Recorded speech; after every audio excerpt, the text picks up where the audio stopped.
Krishna Krishna Hare Hare Hare Ram Ram Ram Hare Hare Hare Krishna Krishna Krishna Hare Hare Hare Ram Ram Ram Hare Hare live വന്നല്ലോ live വന്നിട്ടോ നോക്കൂ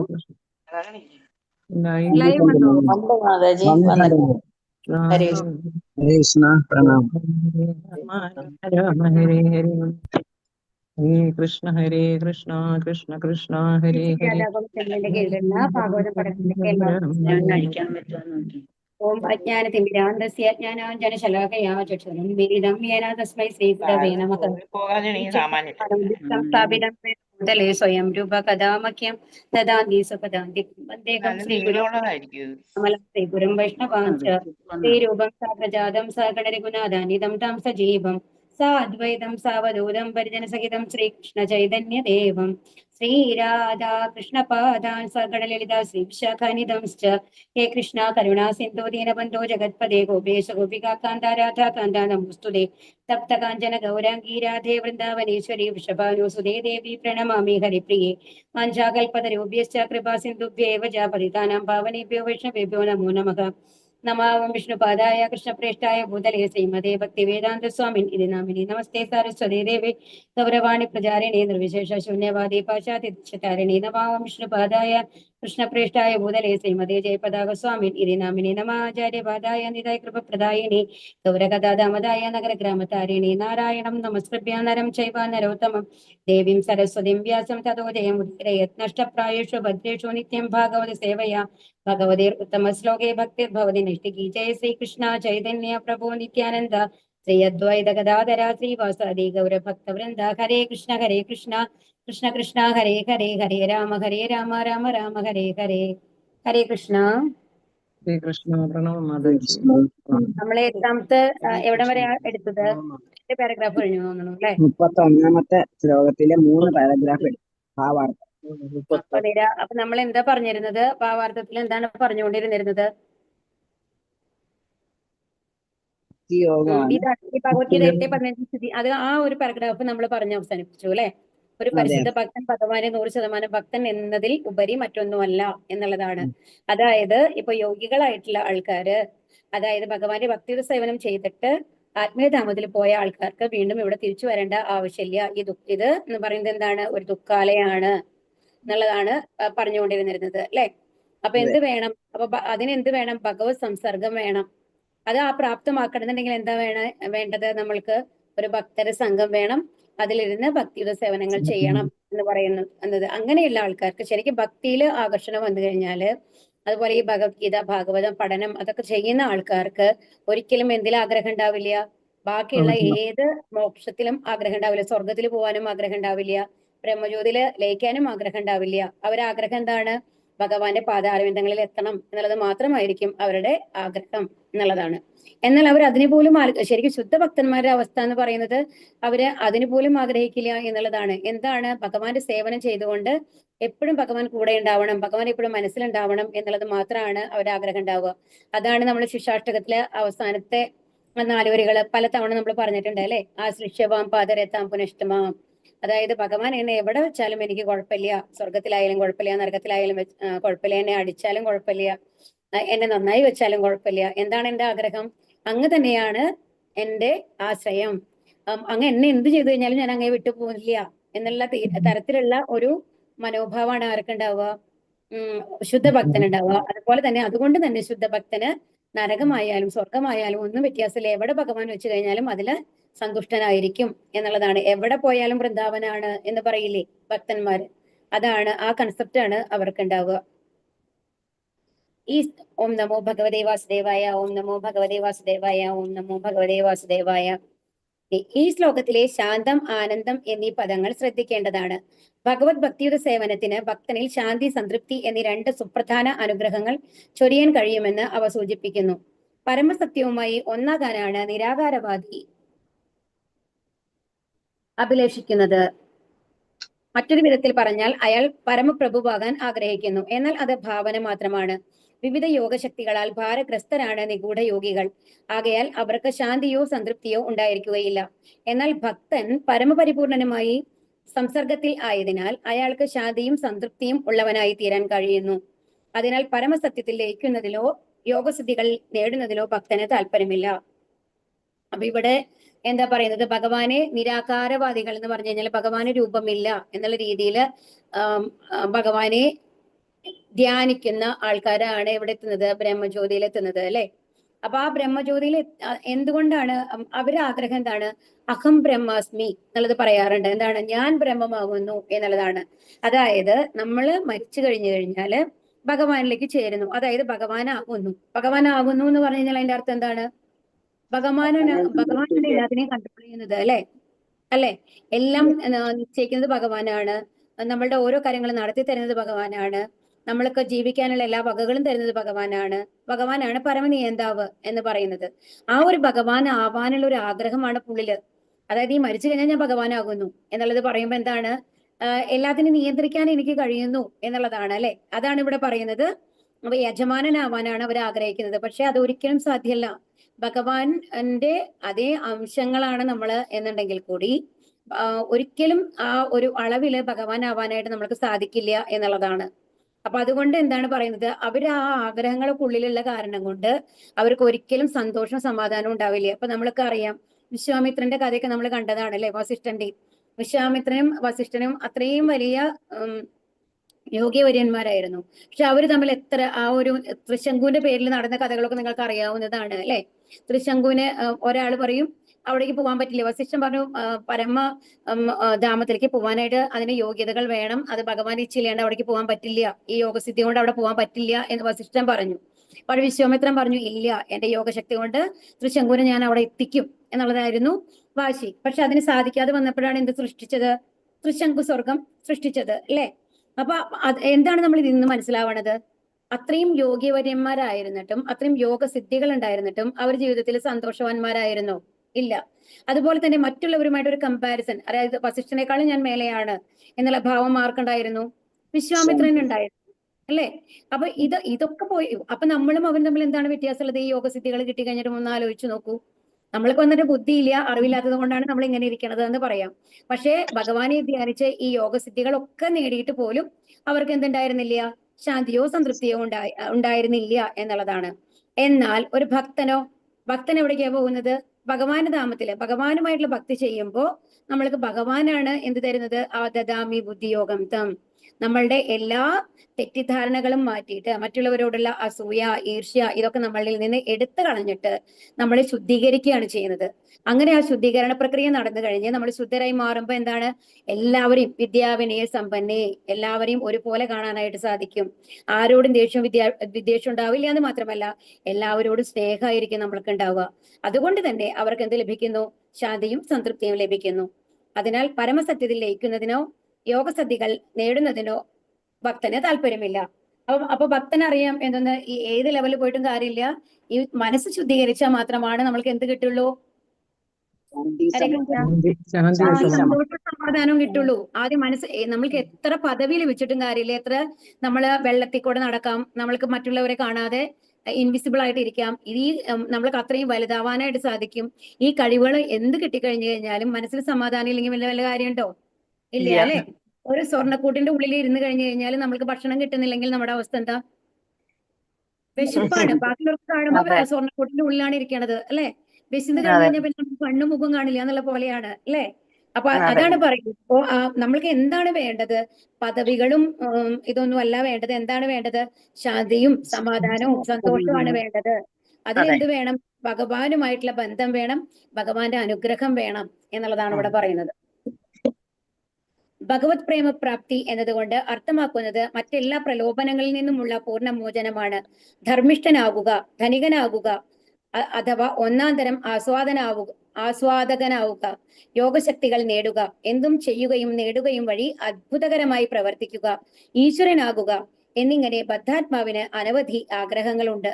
എന്നാൽ തന്നിൽ സുപ്തമായ ഭഗവത് പ്രേമത്തെ പുനരുജ്ജീവിപ്പിക്കുവാൻ യഥാർത്ഥമായും ആഗ്രഹിക്കുന്ന ഒരു ഭക്തൻ ഈ അഭിനിവേശങ്ങളെയെല്ലാം നിരാകരിക്കണം. അശുദ്ധനായ ഭക്തൻ മുകളിൽ പ്രസ്താവിച്ച എല്ലാ ഭൗതിക വിഷയങ്ങളെയും ഭക്തിയുടെ പരിപൂർണതയിലൂടെ നേടാൻ ആഗ്രഹിക്കുന്നു. എന്നാൽ ഒരു ശുദ്ധഭക്തന് മുകളിൽ പറഞ്ഞ മാലിന്യങ്ങളുടെ ലാഞ്ചനകളൊന്നും ഉണ്ടാവില്ല. കാരണം എന്താണ്, ഭഗവാൻ തന്നെ എന്തനുഗ്രഹം കൊടുത്തിട്ടുണ്ട്, അവര് മനസ്സിനെയൊക്കെ ശുദ്ധീകരിച്ചിട്ടുണ്ട് അല്ലെ. ഇവര് ഭക്തി സേവനങ്ങളൊക്കെ നന്നായി ചെയ്തതുകൊണ്ട്. ഇവയെല്ലാം ഭൗതിക അഭിലാഷങ്ങളുടെയും നിരാകാര ഊഹാപോഹങ്ങളുടെയും യോഗസിദ്ധികൾ നേടിയതിന്റെയും സ്വാധീനത്തിൽ ഉണ്ടാകുന്നതാണ്. അപ്പൊ നമ്മൾക്ക് ഒരു ഇൻവിസിബിൾ ആവാനുള്ള ഒരു കഴിവ് കിട്ടിയെന്ന് വെച്ചോളൂ.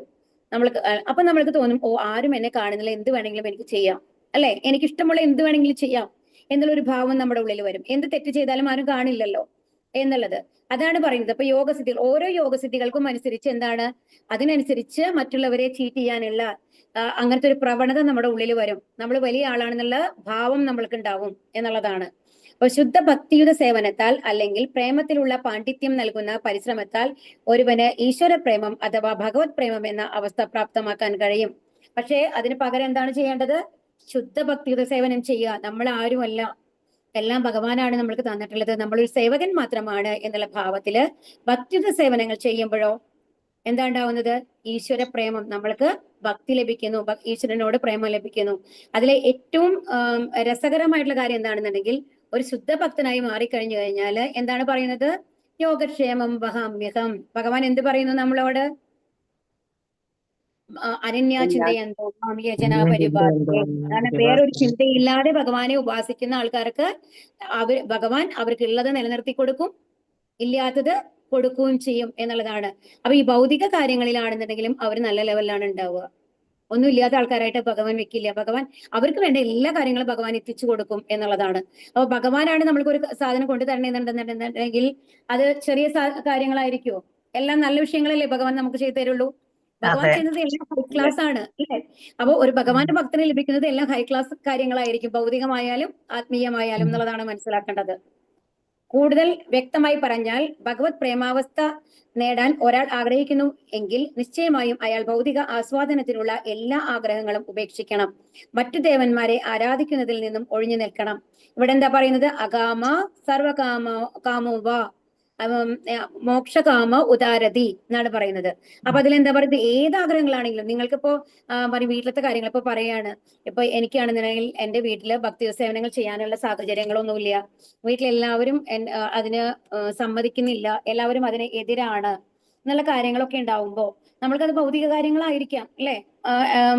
അല്ലെങ്കിൽ ചിലപ്പോ കുട്ടികൾ വന്നു കഴിഞ്ഞിട്ട് പഠിക്കുന്ന കുട്ടികളാണ്, അല്ലെങ്കിൽ മക്കളുടെ വിവാഹം കഴിഞ്ഞിട്ടില്ല, അപ്പൊ അതിനു വേണ്ടിയുള്ള കാര്യങ്ങളൊക്കെ നമ്മൾ നോക്കണം. ഇങ്ങനത്തെ കാര്യങ്ങളൊക്കെ വരുമ്പോൾ എനിക്ക് ഭക്തി സേവനം ചെയ്യാനായിട്ട് സമയമില്ല എന്നുള്ള ഒരു കണ്ടീഷൻ നമ്മൾക്ക് വരികയാണെങ്കിൽ അതും ആരോടാണ് നമ്മൾ പറയേണ്ടത്? പറയാ, ഭഗവാനോട് പറഞ്ഞാൽ മതി. അപ്പൊ അതായത് ഭഗവാനോട് എങ്ങനെയാണ് പറയേണ്ടത്? എന്റെ മോളുടെ കല്യാണം നടത്തി തരണം എന്നുള്ളതല്ല നമ്മുടെ ആഗ്രഹം. എന്താണ്? ഭക്തി സേവനങ്ങൾക്ക് തടസ്സമാണ് അതൊക്കെ, അല്ലെ? നമ്മൾക്ക് ഭക്തി ചെയ്യാനുള്ള സമയം കിട്ടുന്നില്ല എന്നുള്ളതാണ്. അപ്പൊ ഭഗവാനോട് എന്താ പറയേണ്ടത്? എനിക്ക് ഭക്തി ചെയ്യാനായിട്ട് അങ്ങയുടെ അടുത്തേക്ക് വരാനായിട്ട് പറ്റുന്നില്ല ഈ കാരണങ്ങൾ കൊണ്ട്, ഈ തടസ്സങ്ങളൊക്കെ ഒന്ന് മാറ്റി തന്ന് എന്നെ അനുഗ്രഹിക്കൂ എന്ന് പറഞ്ഞു കഴിഞ്ഞാല് രണ്ടുമായില്ലേ? ഒന്ന് ആലോചിച്ച് നോക്കൂ. ശരിക്കും ഭാവമാണ് നമ്മൾക്ക് എന്താ വേണ്ടത്? ഭഗവാന്റെ അടുത്ത് എത്താനുള്ള കാര്യങ്ങളിൽ തടസ്സം വരരുത് എന്ന ഭാവത്തിലാണ് നമ്മൾ പരമദിവ്യോത്തമ പുരുഷനായിട്ടുള്ള ഭഗവാനോട് ഈ കാര്യങ്ങളൊക്കെ പറയണമെന്നുണ്ടെങ്കിൽ ഭഗവാൻ തീർച്ചയായിട്ടും ആ തടസ്സങ്ങളൊക്കെ നമ്മൾക്ക് നീക്കി തരും. അതോടെ എന്ന് പറഞ്ഞാൽ ഇൻ എഫക്റ്റില് നമ്മുടെ ഭൗതിക ആഗ്രഹങ്ങൾ നടത്തി തന്നുകൊണ്ട് നമ്മളെ കൂടുതലായിട്ട് ആരുടെ അടുത്തേക്ക് അടുപ്പിക്കും? ഭഗവാന്റെ അടുത്തേക്ക് അടുപ്പിക്കും എന്നുള്ളതാണ്. അതുകൊണ്ടാണ് ഇവിടെ പറയുന്നത് മറ്റു ദേവന്മാരെ ആരാധിക്കുന്നതിൽ നിന്നും ഒഴിഞ്ഞു നിൽക്കണം. പരമദിവ്യോത്തമ പുരുഷന്റെ ആരാധനയിൽ മാത്രം സ്വയം സമർപ്പിക്കണം. ഭഗവാനുമായി ഏകത്വം പ്രാപിക്കണമെന്നും ലോകത്തിന്റെ നശ്വരമായ ആരാധന നേടാനായി മാത്രം ചില അദ്ഭുത ശക്തികൾ നേടണമെന്നും കാക്ഷിക്കുന്ന വിഡ്ഢിത്തമായ ആശയത്തെ തീർച്ചയായും ഉപേക്ഷിക്കണം. അല്ലെങ്കിൽ എന്താണ് വേണ്ടത്? ഇപ്പൊ എനിക്കൊരു യോഗസിദ്ധി ഉണ്ട്, എന്റെ കയ്യിൽ വന്നിട്ട് ഞാൻ മുമ്പിലിരിക്കുന്നു, കുറെ ആൾക്കാർ എന്നെ ആരാധിക്കാനായിട്ട് വരുന്നു, ഞാൻ എന്റെ കയ്യിൽ നിന്ന് എന്താണ് അന്തരീക്ഷത്തിൽ നിന്ന് ഒരു മാല എടുത്തു കൊടുക്കുന്നു. ഇങ്ങനത്തെ കാര്യങ്ങളൊക്കെ നമ്മൾ കേൾക്കാറുണ്ട്, അല്ലെ? പലപ്പോഴും. അപ്പം അങ്ങനത്തെ കാര്യങ്ങൾക്കല്ല നമ്മൾക്ക് ആഗ്രഹം വേണ്ടത്. എന്തിനു വേണ്ടിയിട്ടാണ്? കൃഷ്ണ, ദയവ് ചെയ്ത് എല്ലാവരും ഒന്ന് മ്യൂട്ടിലിരിക്കണേ. ഒരു ശുദ്ധ ഭക്തന് യാതൊരുവിധ പ്രതിഫലേച്ഛയും കൂടാതെ ഭഗവത് സേവനത്തിൽ മാത്രം അനുകൂലമായി വ്യാപൃതനാകുന്നു. ഇത് ഭഗവത് പ്രേമം അഥവാ മുകളിൽ പ്രസ്താവിച്ചതുപോലെ ശാന്തവും ആനന്ദ നിർഭരവുമായ അവസ്ഥകൾ കൊണ്ടുവരുന്നു. അപ്പൊ ഈ ആഗ്രഹങ്ങളൊക്കെ ഉപേക്ഷിച്ചു കഴിഞ്ഞിട്ട് പൂർണ്ണമായും ഭഗവാനിൽ എത്തണം എന്നുള്ള രീതിയിൽ നമ്മൾ ഭക്തി സേവനം ചെയ്യുകയാണെങ്കിൽ, ഹരേകൃഷ്ണ മാത്രം ജപിക്കുകയാണെന്നുണ്ടെങ്കിൽ എന്ത് ചെയ്യും? നമ്മൾക്ക് ഭഗവത് പ്രേമം കിട്ടും. ഭഗവാൻ നമ്മളെ കാണും, നമ്മൾ ഭഗവാനെ കാണുമല്ലോ. നമ്മള് ഗുരുവായൂർ അമ്പലത്തിന്റെ നടയിലെത്തുമ്പോ ഒരു ഇടിയാണ്, അല്ലെ? അവിടെ എത്തുമ്പോ ക്യൂവിൽ നിൽക്കുമ്പോഴും ഉണ്ടാവും കുറച്ചൊന്ന് വെച്ചോളൂ. എന്നാലും ഏറ്റവും അവസാനത്തുള്ളിൽ ആ നടയുടെ ഉള്ളിലേക്ക് അവിടെ കയറുന്ന ഭാഗത്ത് വന്ന് നോക്കി കഴിഞ്ഞു കഴിഞ്ഞാല് എന്തിനാണ് ഇങ്ങനെ ഇടിക്കണേ നമ്മൾക്ക് അറിയില്ല. അത് ഇടിക്കാണ്ട് ശരിക്കും കുറച്ച് സമാധാനമായിട്ട് എല്ലാവരും പോവുകയാണെങ്കിൽ എല്ലാവർക്കും നല്ലൊരു ദർശനം കിട്ടും അല്ലെ. ഇത് കുറച്ച് ഹൈറ്റ് കുറഞ്ഞ ആൾക്കാരൊക്കെ, അത് കുട്ടികളൊക്കെ ആണെന്നുണ്ടെങ്കിൽ ഉള്ളിൽ ജാമാവണ മാതിരിയാണ് ഉണ്ടാവുക. എന്തിനു വേണ്ടിയിട്ടാണ്? നമ്മൾക്ക് ഭഗവാനെ കാണണം എന്നുള്ളത്. പക്ഷെ നമ്മൾ എപ്പോഴും മനസ്സിലാക്കേണ്ടത് എന്താണെന്നുണ്ടെങ്കിൽ, നമ്മളെ ഭഗവാനെ കാണുന്നേക്കാളിലും എന്താണ് വേണ്ടത്? ഭഗവാൻ നമ്മളെ കാണുകയാണ് വേണ്ടത്. കാരണം ഭഗവാൻ നമ്മളെ കണ്ടിട്ടില്ല എന്നുണ്ടെങ്കിൽ നമ്മൾ എത്ര നേരം ഭഗവാന്റെ മുമ്പിൽ നിന്നിട്ടും കാര്യമില്ല അല്ലേ. അപ്പൊ ഭഗവാൻ നമ്മളെ കാണണമെന്നുണ്ടെങ്കിൽ എങ്ങനെയുണ്ടാവണം? നമ്മുടെ പ്രവർത്തികൾ അതുപോലെ ആയിരിക്കണം. അപ്പൊ 4 പേര് തള്ളിയിട്ട് കഴിഞ്ഞിട്ട് ഞാൻ 5 മിനിറ്റ് നിന്ന് ഭഗവാനെ തൊഴുതു എന്ന് പറഞ്ഞിട്ട് കാര്യമില്ല. അപ്പൊ ഭഗവാന്റെ ദർശനം നമ്മൾക്ക് കിട്ടില്ല എന്നുള്ളതാണ്. നമ്മൾക്ക് ഭഗവാനെ കാണുന്ന പോലെ തോന്നുന്നു എങ്കിൽ കൂടി ഭഗവാൻ നമ്മളെ കണ്ടു കഴിഞ്ഞാൽ മാത്രമാണ് നമ്മളും തമ്മിലുള്ള ഒരു കമ്മ്യൂണിക്കേഷൻ നടക്കുള്ളൂ അല്ലെ. അതൊന്ന് ആലോചിക്കണം. അപ്പൊ അതാണ് പറയുന്നത്. അപ്പൊ എന്താണ് പറയുന്നത്? അപ്പൊ ആ ഗുണങ്ങളാണ് നമ്മൾ ഉണ്ടാക്കേണ്ടത് ഭഗവത് പ്രേമത്തിൽ കൂടി. അങ്ങനെയാണെങ്കിൽ എന്ത് വരും? ശാന്തവും ആനന്ദ നിർഭരവുമായ അവസ്ഥകൾ കൊണ്ടുവരുന്നു എന്നുള്ളതാണ്. ശ്ലോകം 32. ഓം നമോ ഭഗവതേ വാസുദേവായ, ഓം നമോ ഭഗവതേ വാസുദേവായ, ഓം നമോ ഭഗവതേ വാസുദേവായ. ചൊല്ലിക്കോളൂ കേട്ടോ. ഓം നമോ നമോ ഭഗവതേ വാസുദേവായ, ഓം നമോ ഭഗവതേ വാസുദേവായ, ഓം നമോ ഭഗവതേ വാസുദേവായ.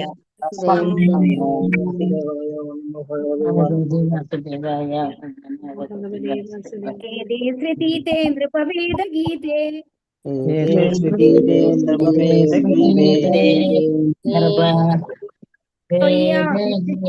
സനാതനേ ച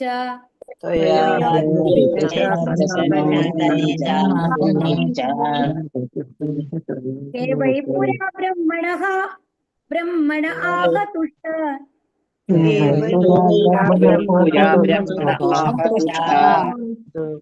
ആരാധിതോ ഭഗവാൻ വാസുദേവഃ.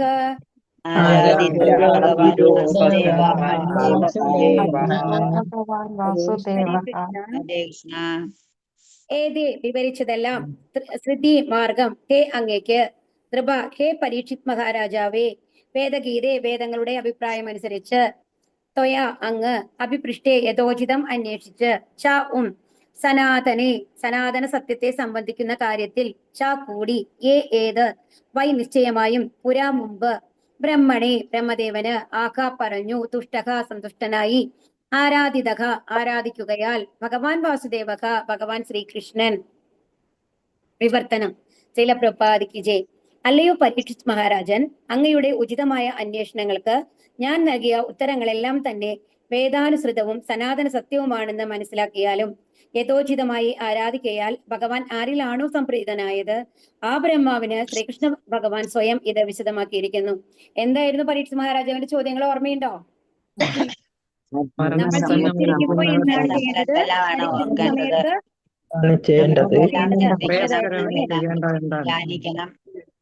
അപ്പൊ രണ്ടിന്റെയും ഉത്തരം എന്താണ്? ഭക്തിയുത സേവനങ്ങളാണ് ചെയ്യേണ്ടത് അല്ലേ. ഭഗവാനെ നമ്മൾ യോഗ സിദ്ധിയിലേക്കും അങ്ങനത്തെ കാര്യങ്ങളിലൊക്കെ ആകർഷകരായിട്ട് പോവുകയല്ല വേണ്ടത്. കലിയുഗത്തിൽ എന്ത് ചെയ്യണം? ശുദ്ധമായ ഭക്തി സേവനങ്ങൾ ചെയ്യണം എന്നുള്ളതാണ് ഭാവാർത്ഥം. ആത്മീയ വ്യോമത്തിൽ എത്തിച്ചേരുന്നതിലൂടെ ഭൗതിക ബന്ധങ്ങളിൽ നിന്നും മുക്തനാകുന്നതിന് 2 വ്യത്യസ്ത മാർഗങ്ങളുണ്ട്. ഭഗവത് സാമ്രാജ്യത്തിൽ എത്തുന്നതിനുള്ള നേരായ മാർഗമാണ് ആദ്യത്തേത്. മറ്റേത് മറ്റ് ഉപരിലോകങ്ങൾ വഴി ക്രമേണ എത്തുന്ന മാർഗം. അപ്പൊ 2 തരത്തിലുള്ള മാർഗങ്ങളാണ് ഇവിടെ പറയുന്നത് ഭൗതിക ബന്ധനങ്ങളിൽ നിന്ന് മുക്തനാവുന്നതിന്. ആദ്യത്തേത് എന്താണ്? ഭക്തി സേവനങ്ങൾ ചെയ്തിട്ട് ഭഗവാന്റെ പ്രീതി നേടിയിട്ട് ഭഗവാനിലേക്ക് എത്തുക എന്നുള്ളത്. രണ്ടാമത്തത് എങ്ങനെയാണ്? ഉപരിലോകങ്ങൾ വഴി ക്രമേണ എത്തുന്ന മാർഗം. ഈ 2 മാർഗങ്ങൾ അത് നമ്മൾ പറഞ്ഞു അല്ലെ. എങ്ങനെയാണ് ഉപരിലോകങ്ങൾ 7 ലെയറൊക്കെ കഴിഞ്ഞിട്ട് നമ്മൾ ഇതിന് മുമ്പത്തെ ശ്ലോകത്തിൽ പഠിച്ചില്ലേ? അതാണ് പറയുന്നത്. വേദങ്ങൾ പ്രതിപാദിച്ചിരിക്കുന്നു. ഇത് സംബന്ധിച്ചുള്ള വേദവാക്യങ്ങളാണ് യഥാ സർവേ പ്രമുച്യന്തെ കാമായേസ്യ ഹൃദി ശ്രിതാക അധ മർത്യോ മൃദോ ഭവത്യത്ര ബ്രഹ്മ സമശ്നുതേ. ബൃഹത് ആരണ്യക ഉപനിഷത്ത് 4:4-7. തേർ ചിര ഭി സംഭവന്തി. ബൃഹത് ആരണ്യക ഉപനിഷത്ത് 6:2-15. അപ്പൊ ഇതിലത്തെ ഇതാണ് പറയുന്നത് കേട്ടോ. വേദങ്ങളിലെ 2 മാർഗങ്ങൾ പറഞ്ഞിരിക്കുന്നത് അതിന്റെ റെഫറൻസ് ആണ് അവിടെ കൊടുത്തിട്ടുള്ളത്. ഹൃദയത്തിന്റെ രോഗങ്ങളായ എല്ലാ ഭൗതിക അഭിലാഷങ്ങളിൽ നിന്നും മോചിതരായവർക്ക് മരണത്തെ കീഴടക്കി അർച്ചാവിഗ്രഹങ്ങളിലൂടെ ദൈവ സാമ്രാജ്യത്തിൽ പ്രവേശിക്കാൻ കഴിയും. നോക്കൂ, ഹൃദയത്തിന്റെ രോഗങ്ങളായ. അപ്പൊ നമ്മൾ എന്താ വേണ്ടത്? നമ്മുടെ കണ്ടീഷൻ എന്താണ് ആത്മീയതാമത്തിലേക്ക് പോകാനുള്ളത്? ഈ 3 ഗുണങ്ങളിൽ നിന്നും മേലെ പോയി നമ്മൾ വിശുദ്ധ സത്വത്തിലെത്തണം. അതിന് ഹൃദയത്തിലെ മാലിന്യങ്ങളെല്ലാം അകന്ന് ശുദ്ധമായി തീരണം എന്നുള്ളതാണ്. അതാണ് ഹൃദയത്തിന്റെ രോഗങ്ങളായ ഏതൊക്കെയാണ്? കാമ, ക്രോധ, ലോഭ, മത, മാത്സര്യ, അല്ലെ? ഇതിൽ നിന്നൊക്കെ നമ്മൾ മുക്തി നേടണം എന്നുള്ളതാണ്. അതാണ് ഭൗതിക അഭിലാഷങ്ങളിൽ നിന്ന് മോചിതരായവർക്ക് എന്ന് പറയുന്നത്. അതിന് എന്ത് ചെയ്യണം? അർച്ചാവിഗ്രഹങ്ങളിലൂടെ. ഇപ്പൊ നമ്മളാണെന്നുണ്ടെങ്കിലും ഭക്തി സേവനങ്ങൾ എങ്ങനെയാണ് ചെയ്യുന്നത്? അർച്ചവിഗ്രഹങ്ങളിൽ കൂടിയാണ്, അല്ലെ? നമ്മളുടെ പൂജാറൂമില് അല്ലെങ്കിൽ അമ്പലത്തില് ഒക്കെയുള്ള വിഗ്രഹങ്ങളിലും ആണ് നമ്മൾ ഭഗവാനെ ആരാധിക്കുന്നത്. നമ്മൾ എന്താണ് ഇപ്പോ വീട്ടിൽ വന്നു കഴിഞ്ഞിട്ട് ഒരു പൂജാ റൂം ഒക്കെ ഉണ്ടെന്നുണ്ടെങ്കിൽ, ഭഗവാന്റെ ഒരു ഡീറ്റി ഒക്കെ ഉണ്ടെന്നുണ്ടെങ്കിൽ നമ്മൾ എന്താ ചെയ്യുക? അതിന് നല്ല ഡ്രസ്സൊക്കെ ഇടിപ്പിക്കും, അല്ലെ? അതല്ലെങ്കിൽ കൂടി നമ്മൾ പൂവിട്ട് അലങ്കരിക്കും. അങ്ങനെയൊക്കെയാണ് നമ്മൾ ചെയ്യാറ്. വെള്ളം വെക്കും, തുളസി വെള്ളം വെക്കും, ഇങ്ങനെയൊക്കെ നമ്മൾ ചെയ്യാറുണ്ട്. പ്രസാദം വെക്കും, അല്ലെ? അതാണ് അർച്ചവിഗ്രഹങ്ങളിൽ കൂടെയാണ്. അപ്പോൾ നമ്മൾക്ക് ഭഗവാനെ നേരിട്ട് കാണാനുള്ള യോഗ്യത നമ്മൾക്കില്ല. ഭഗവാൻ നമ്മുടെ മുമ്പിലുണ്ടെങ്കിൽ, നമ്മൾക്ക് നമ്മുടെ ഹൃദയത്തിലുണ്ടെങ്കിൽ നമ്മൾക്ക് കാണാനുള്ള ലെവലിൽ നമ്മൾ എത്തിയിട്ടില്ല, ഒരുപാട് മാലിന്യങ്ങൾ കൊണ്ട്. അപ്പൊ നമ്മൾ എന്ത് ചെയ്യുന്നു?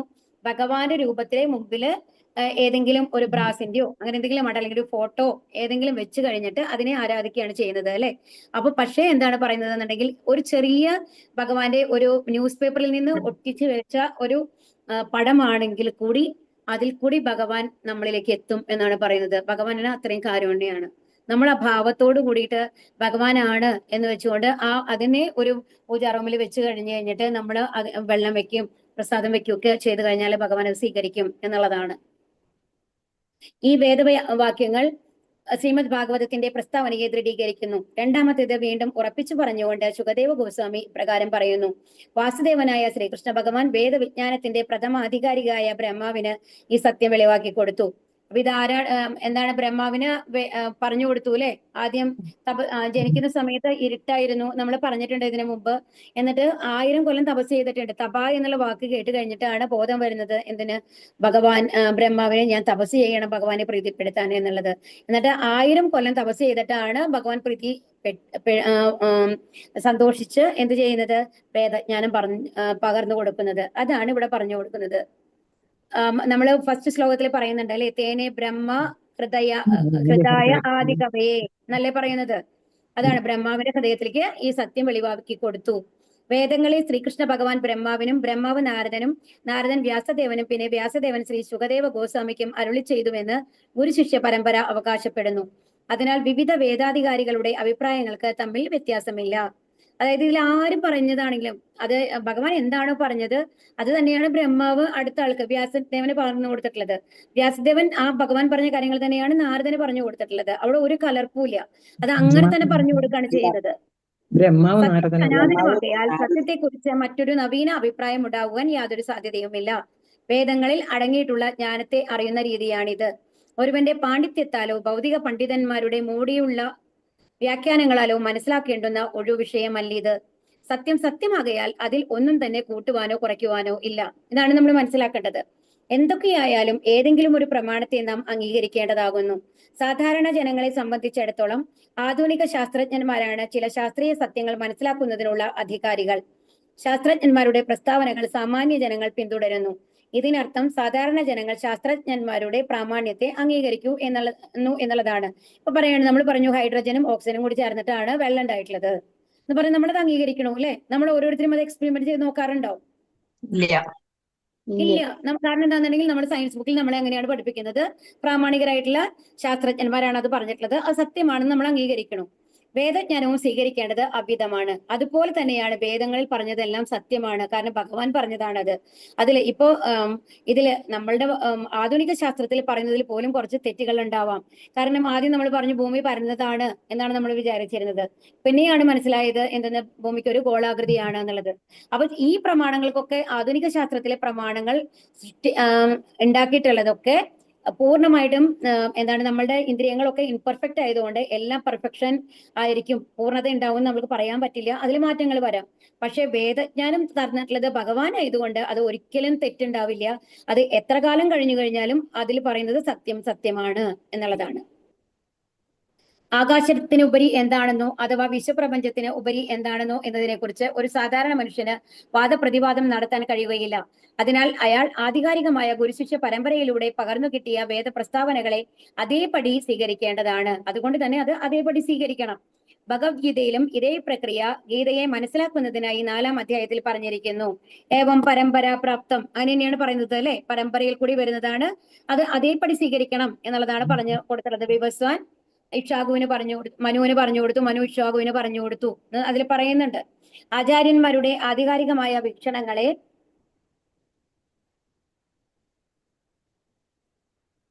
പിന്തുടരാതിരുന്നാൽ അയാൾക്ക് വേദങ്ങളിൽ പ്രസ്താവിച്ചിരിക്കുന്ന സത്യത്തെ വ്യർത്ഥമായി അന്വേഷിച്ച് അലയേണ്ടി വരും. അപ്പൊ ഇതിൽ എന്താ പറയുന്നത്? അപ്പൊ ഇതില് ഈ കാര്യങ്ങൾ അംഗീകരിക്കുക, അത് സത്യമാണെന്നുള്ളത് നമുക്ക് ആദ്യം തന്നെ ബോധ്യം ഉണ്ടാവണം. ഭഗവാൻ പറഞ്ഞ കാര്യങ്ങൾ ഒരിക്കലും തെറ്റുവരാൻ ചാൻസ് ഉണ്ടോ? ഹരേ കൃഷ്ണ, ഇല്ല അല്ലെ?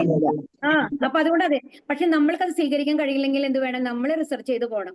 അതെങ്ങനെയാണെന്നുണ്ടെങ്കിൽ ഇപ്പൊ ഇങ്ങനെയാണ്, നമ്മൾ എവിടെ നിന്ന് വന്നു എന്നുള്ളത് എങ്ങനെയാണ് നമ്മൾ റിസർച്ച് ചെയ്ത് പോകാൻ പറ്റുക? നമ്മളുടെ അച്ഛനും അമ്മയിൽ നിന്ന് വന്നു, അവര് അച്ഛനും അമ്മയും ഉണ്ടായിരുന്നു, അവര് മുത്തച്ഛൻ അല്ലെ, നമ്മുടെ മുത്തച്ഛനുണ്ട്, പിന്നെ മുത്തച്ഛന്റെ അച്ഛനുണ്ട്. എത്ര തലമുറ വരെ അറിയും നമ്മൾക്ക്? മുത്തച്ഛന്റെ വரைக்கும் അറിയുന്നവരുണ്ടാവും. 4 തലമുറ മുമ്പുള്ള ആൾക്കാരെ കുറിച്ച് പേരോ ഊരോ എന്തെങ്കിലും അറിയോ നമ്മൾക്ക്? അറിയില്ല. അപ്പൊ അങ്ങനെ നമ്മൾ റിസർച്ച് ചെയ്ത് ഒരു 100 കൊല്ലം കൊണ്ട് സാധിക്കാവുന്ന കാര്യമാണോ എന്ന് നമ്മൾ ഏറ്റവും ആൻസിസ്റ്റർ ആരായിരുന്നു എന്നുള്ളത് കണ്ടുപിടിക്കാന്ന് പറയുന്നത് അത്ര ഈസി ആണോ? അല്ല അല്ലെ? അത് നടക്കണ കാര്യമല്ല. അപ്പൊ അതുകൊണ്ട് തന്നെ വേദങ്ങളിൽ പറയുന്ന കാര്യങ്ങള് പൂർണ്ണമായിട്ടും അംഗീകരിച്ച് അതിൽ എങ്ങനെയാണ് ജീവിക്കേണ്ടത്, പരമപുരുഷനായ ഭഗവാനിലേക്ക് എത്തേണ്ടത് എങ്ങനെയാണ് എന്നുള്ള പറഞ്ഞു തരുന്ന കാര്യങ്ങൾ നമ്മൾ അതേപടി അനുസരിക്കാനായിട്ട് ശ്രമിക്കണം. അല്ലെങ്കിൽ ഈ ഒരു മനുഷ്യജന്മം നമ്മൾ പാഴാക്കുകയാണ് ചെയ്യുന്നത് എന്നുള്ളതാണ് പറയുന്നത്. ഹരേ കൃഷ്ണ. ഇനിയൊരു ശ്ലോകം എടുക്കാനുള്ള സമയം ഉണ്ടാവില്ല അല്ലെ? ശ്ലോകം മാത്രം ഓക്കെ. ഹരേ കൃഷ്ണ. ശ്ലോകം 33. ഓം നമോ ഭഗവതേ വാസുദേവായ, ഓം നമോ ഭഗവതേ വാസുദേവായ, ഓം നമോ ഭഗവതേ വാസുദേവായ. ചൊല്ലിക്കോളൂ. ഓം നമോ ഭഗവതേ വാസുദേവായ, ഓം നമോ ഭഗവതേ വാസുദേവായ. നഹൃതോന്യ ശിവപന്ത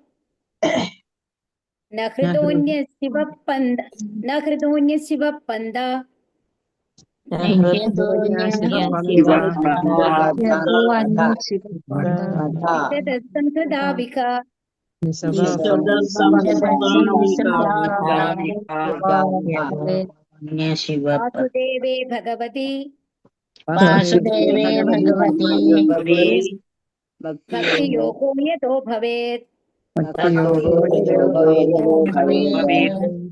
ഹരേ കൃഷ്ണ. ഒരിക്കലുമില്ല, ഈ തീർച്ചയായും, അധക ഇതിനപ്പുറം, അന്യക മറ്റുള്ളവ, ശിവക മംഗളകരമായ, പന്താക വഴി, വിശദക അലസഗമനം നടത്തുന്ന, സംസ്കൃതൗ സംസാരചക്രം, ഇക ഈ ജീവിതത്തിൽ, വാസുദേവേ ഭഗവാൻ വാസുദേവന്, ഭഗവതി പരമദിവ്യോത്തമ പുരുഷൻ, ഭക്തിയോഗ നേരിട്ടുള്ള ഭക്തിയുടെ സേവനം, യഥക ഏതിൽ, ഭവേത് ഭവിക്കുന്നു.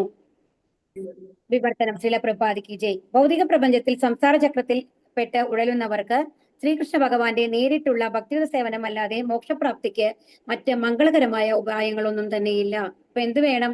നേരിട്ടുള്ള ഭക്തി സേവനം മാത്രമാണ് രക്ഷയുള്ളൂ എന്നുള്ളതാണ് ഇവിടെ പറയുന്നത്. ഭാവാർത്ഥം. ഒരു പാരഗ്രാഫ് വായിക്കാനുള്ള സമയമുണ്ടോ? ഹരേ കൃഷ്ണ. അടുത്ത ശ്ലോകത്തിൽ വ്യക്തമാക്കും പോലെ ഭൗതിക അസ്തിത്വത്തിന്റെ മുഷ്ടിബന്ധനത്തിൽ നിന്നും മുക്തമാകുന്നതിനുള്ള പരമവും ശുഭകരവുമായ ഏകമാർഗം നേരിട്ടുള്ള ഭക്തിയോഗമാണ്. ഭൗതിക അസ്തിത്വത്തിന്റെ പിടിയിൽ നിന്നും മോചനം നേടാൻ നിരവധി പരോക്ഷ മാർഗങ്ങളുണ്ട്. എന്നാൽ അവയൊന്നും ഭക്തിയോഗം പോലെ സരളവും മംഗളകരവുമല്ല. ജ്ഞാനയോഗവും അഷ്ടാംഗയോഗവും മറ്റ് അനുബന്ധ മാർഗങ്ങളും ഒന്നും തന്നെ നിർവാഹകനെ വിമുക്തമാക്കുന്നതിൽ സ്വതന്ത്രങ്ങളല്ല. ഇതൊക്കെ ഒരുപാട് തവണ പറഞ്ഞതാണ് അല്ലെ? അത്തരം പ്രവൃത്തികൾ ഒരുവനെ നിരവധി വർഷങ്ങൾക്കു ശേഷം ഭക്തിയോഗ അവസ്ഥയിൽ എത്താനേ സഹായിക്കുകയുള്ളൂ. പരമപുരുഷന്റെ വ്യക്തിശൂന്യമായ ഭാവത്തിൽ ആസക്ത ചിത്തരായവർ അവരുടെ അഭികാമ്യമായ ലക്ഷ്യത്തിൽ എത്തിച്ചേരുന്നതിന് അനവധി ക്ലേശങ്ങൾക്ക് വിധേയരാകുമെന്ന് ഭഗവത്ഗീത 12:5 പറയുന്നു. കൂടാതെ പരമസത്യത്തെ അന്വേഷിക്കുന്ന അനുഭവ സിദ്ധ ദാർശനികൾ അനേകം ജന്മങ്ങൾക്കു ശേഷം വസുദേവ സാക്ഷാത്കാരത്തെ സർവസ്വമായി മനസ്സിലാക്കുന്നു. ജ്ഞാനസമ്പ്രദായങ്ങളെ സംബന്ധിച്ചിടത്തോളം നിരപേക്ഷ സത്യത്തെ അന്വേഷിക്കുന്ന യോഗികളിൽ വച്ച് ഏറ്റവും ഉത്തമ യോഗി ഭഗവത് സേവനത്തിൽ സർവ്വതാ വ്യാപൃതനായിരിക്കുന്ന ഒരാളാണെന്നും ഭഗവത്ഗീത കുറച്ച് ക്ലിയർ അല്ല കേട്ടോ ഇത് എടുത്തിരിക്കുന്ന ഈ ഒരു പേജ് പറഞ്ഞിരിക്കുന്നു. ഭൗതിക ബന്ധത്തിൽ നിന്നുള്ള മോചനത്തിനും ആത്മസാക്ഷാത്കാരത്തിനുമായുള്ള മറ്റെല്ലാ പ്രവർത്തന പദ്ധതികളെയും പരിത്യജിച്ച് പൂർണ്ണമായും ഭഗവാനിൽ ശരണം തേടണമെന്ന് ഭഗവത്ഗീതയിലെ അവസാന ഉപദേശത്തിൽ 18:66 അല്ലെ ഉദ്ബോധിപ്പിച്ചിരിക്കുന്നു. സർവധർമാൻ പരിത്യജ്യ മാമേകം ശരണം വ്രജ. ഏതു വിധനെയും ഭഗവാന്റെ ദിവ്യ പ്രേമഭരിത സേവനത്തെ സ്വീകരിക്കുവാൻ ഒരുവനെ പ്രേരിപ്പിക്കുകയാണ് സർവ്വ വൈദിക ഗ്രന്ഥങ്ങളുടെയും മുഖ്യ ഉദ്ദേശം. അപ്പൊ ഇവിടെ എന്താ പറയുന്നത് എന്നുണ്ടെങ്കിൽ നമ്മൾ പറഞ്ഞു നമ്മുടെ ഒരു 100 കൊല്ലം കൊണ്ടൊന്നും നമ്മൾക്ക് സമാധിയിൽ എത്താൻ സാധിക്കില്ല. അങ്ങനെ ഒരു യോഗ പദ്ധതിയിൽ കൂടി അങ്ങനെ ഒരു യോഗ പദ്ധതിയിൽ നമ്മൾ എത്തുകയാണെങ്കിൽ കൂടി എന്താണ് അവിടുത്തെ പ്രോബ്ലം വരുന്നത്? അതിന്റെ അവസാനം ഭഗവാനെ ധ്യാനിച്ചാൽ മാത്രമാണ് ഭഗവാന്റെ അടുത്ത് എത്താനായിട്ട് സാധിക്കുള്ളൂ. അല്ലെങ്കിൽ ബ്രഹ്മജ്യോതി വരയ്ക്കും എത്തിയിട്ട് അവർ നിൽക്കണം. അപ്പൊ മറ്റേ എല്ലാ യോഗ പദ്ധതികളും ധ്യാനമായാലും ശരി, അഷ്ടാംഗ യോഗയാണെങ്കിലും ശരി, ഏത് ജ്ഞാനയോഗ അങ്ങനത്തെ ഏത് യോഗ മാർഗങ്ങൾ നമ്മൾ സ്വീകരിച്ചു കഴിഞ്ഞാലും അവസാനം ഭഗവാനെ നമ്മൾ എന്താണ് ധ്യാനിക്കുന്നില്ല എങ്കിൽ, ഭഗവാന്റെ രൂപം മനസ്സിൽ കൊണ്ടുവരുന്നില്ല എങ്കിൽ അവർക്ക് ഭഗവാന്റെ അടുത്ത് എത്താനായിട്ട് സാധിക്കില്ല. അപ്പൊ ബാക്കി എല്ലാ യോഗ പദ്ധതികളുടെയും അവസാനമാണ് എന്തെന്ന് പറയുന്നത്, അവസാന ഘട്ടം എന്ന് പറയുന്നത് ഭക്തിയോഗമാണ്. പക്ഷെ നമ്മൾ ഭക്തി സേവനങ്ങൾ ചെയ്യുമ്പോഴോ നമ്മൾ ഡയറക്റ്റ് ആയിട്ട് എന്ത് ചെയ്യുന്നു? ഭഗവാനെ പ്രീതിപ്പെടുത്താനുള്ള ശ്രമത്തിൽ ഭക്തിയോഗത്തിൽ എത്തുകയാണ് ചെയ്യുന്നത്. അപ്പം ഏത് യോഗമാർഗം സ്വീകരിച്ചു കഴിഞ്ഞാലും അവസാനം ഭക്തിയോഗത്തിൽ എത്തണം എന്നുണ്ടെങ്കിൽ നമ്മൾ ആദ്യം തന്നെ ഭക്തിയോഗം സ്വീകരിക്കുകയല്ലേ നല്ലത്. ഹരേ കൃഷ്ണ. അതാണ് ഇവിടെ പറയുന്നത്. ശ്രീമദ് ഭാഗവത ശ്ലോകങ്ങളിൽ പ്രഥമ സ്കന്ധത്തിൽ മുമ്പ് വിവരിച്ചതുപോലെ നേരിട്ടുള്ള ഭക്തിയോഗം അഥവാ കാമ്യകർമ്മങ്ങളുടെ അല്പം പോലും ലാഞ്ചനയില്ലാതെ ഒടുവിൽ ഭക്തിയോഗത്തിൽ പര്യവസാനിക്കുന്ന മാർഗമാണ് ധർമ്മത്തിന്റെ അത്യുന്നത രൂപം. അനുഷ്ഠിക്കുന്നവനെ സംബന്ധിച്ചിടത്തോളം മറ്റെല്ലാം വെറും സമയം പാഴാക്കൽ മാത്രമാണ്. ഭക്തിയോഗം അനായാസവും ലളിതവും സ്വാഭാവികവും ക്ലേശരഹിതവും മാത്രമല്ല, മനുഷ്യന്റെ ആനന്ദത്തിന്റെ ഏക സ്രോതസ്സുമാണെന്ന് ശ്രീ ശ്രീധരസ്വാമിയെയും ജീവ ഗോസ്വാമിയെയും പോലുള്ള മറ്റെല്ലാ ആചാര്യന്മാരും സമ്മതിക്കുന്നു. അപ്പൊ ഇവിടെ എന്താ പറയണെന്നുണ്ടെങ്കിൽ, അതായത് ഭക്തിയോഗം നമ്മൾ ചെയ്യുമ്പോൾ നമ്മൾക്ക് സന്തോഷം ലഭിക്കുന്നുണ്ട്. കാരണം എന്താണ്? നമ്മൾ ഭഗവാനിന്റെ ലീലകളെ കുറിച്ച് കേൾക്കുന്നു, ഭഗവാനെ കുറിച്ച് പറയുന്നു. ഇപ്പൊ ഇങ്ങനെ ഈ ഭഗവത്ഗീത ക്ലാസ്സുകളിൽ വന്നു കഴിഞ്ഞാൽ നിങ്ങൾക്ക് ഒരു സന്തോഷം ലഭിക്കണില്ല എന്നുണ്ടെങ്കിൽ നിങ്ങൾ ആരെങ്കിലും ഇവിടെ വന്നിരിക്കുവോ? തീർച്ചയായിട്ടും ഭഗവാനെ കേൾക്കുമ്പോൾ ഒരു സന്തോഷം ലഭിക്കുന്ന കാരണം കൊണ്ടാണ് നമ്മൾ ഇവിടെ വന്നിരിക്കുന്നത്, അല്ലെ? അപ്പൊ ഭഗവാനെ സംബന്ധിച്ച എല്ലാ കാര്യങ്ങളും നമ്മൾക്ക് സന്തോഷം തരും. ആൻഡ് അതിലൊരു ബുദ്ധിമുട്ടില്ല. നമ്മൾ വളരെ സമാധാനപൂർവ്വം ചെയ്യാൻ പറ്റുന്ന ഒരു കാര്യമാണ്, അല്ലെ? എന്നാൽ മറ്റേ കാര്യങ്ങൾ അതുപോലെ നമ്മളോട് ഭക്ഷണം ഉപേക്ഷിക്കാൻ പറയുന്നില്ല. ഇഷ്ടമുള്ള ഭക്ഷണങ്ങൾ പ്രസാദമായിട്ട് കഴിക്കാൻ മാത്രമേ പറയുന്നുള്ളൂ. പക്ഷെ മറ്റേത് യോഗ പദ്ധതികളാണെന്നുണ്ടെങ്കിലും നമ്മൾ എന്ത് ചെയ്യുന്നു? ഭക്ഷണമെല്ലാം ഉപേക്ഷിച്ച് ഇന്ദ്രിയങ്ങളെല്ലാം നിയന്ത്രിച്ച്, ഇതെല്ലാം അത്രയും ബുദ്ധിമുട്ടുള്ള കാര്യമാണ്. ചഞ്ചലം ഹി മനകൃഷ്ണ, മനസ്സിനെയൊക്കെ നിയന്ത്രിക്കുക എന്ന് പറയുന്നത് അത്രയും ബുദ്ധിമുട്ടുള്ള കാര്യമായതുകൊണ്ട് മറ്റു യോഗ പദ്ധതികളെല്ലാം വളരെ ക്ലേശകരമാണ്. എന്നാൽ അനായാസമായി ചെയ്ത് വളരെ വേഗം തന്നെ ഭഗവാനിൽ എത്താൻ സാധിക്കുന്നതാണ് ഭക്തിയോഗം. അത് തന്നെയാണ് നമ്മൾ ഫോളോ ചെയ്യേണ്ടത് എന്നുള്ളതാണ് ഈ ശ്ലോകം പറയുന്നത്. ഹരേ കൃഷ്ണ. പതിതാനം പാവനേഭ്യോ വൈഷ്ണവേഭ്യോ നമോ നമഃ. ആനന്ദ കോടി വൈഷ്ണവൃത്തി കി ജയ്. പ്രഭുപാദ് കി ജയ്. ഗുരു മഹാരാജ്